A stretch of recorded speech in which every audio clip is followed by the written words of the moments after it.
JP, would you tell us how you got into writing? Well, it started at a very young age.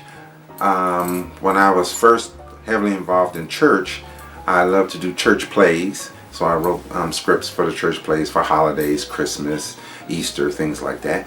And then I started noticing that people liked those stories. And as I got older, I decided to write adult stories. So I decided that now that I have time on my hands, I decided to see if I could produce a good novel. Well, your first novel is Big Boy Pond.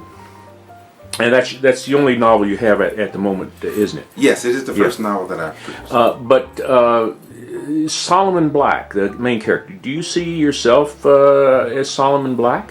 Well, the characters in the story is strictly fiction.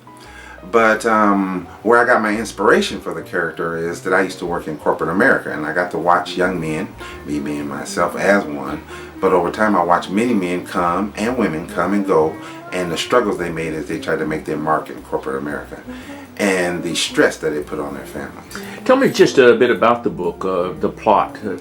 The basic plot is Solomon Black, which is the main character, and his wife.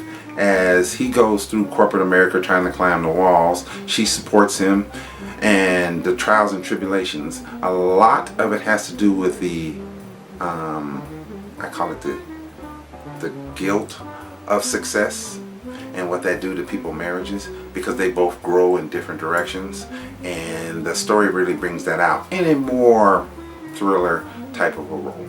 Okay. And what are you planning next? Of course, there will be a sequel for Big Boy Pond, and we're also producing Thaddeus, which is about the story of a young man who cannot remember his past, and he joins the military and does special ops, but his past comes back to haunt him, and he has to find his way through an unknown world. Oh, and that sounds really interesting. Mm-hmm. Tell me, do you have any advice for people who want to write? I would say patience if you want to be a true writer. And you have to have a love and a passion for it. There is a difference between being a writer and the business end of writing. So you have to be really patient in the business end, and you have to love the stories you write.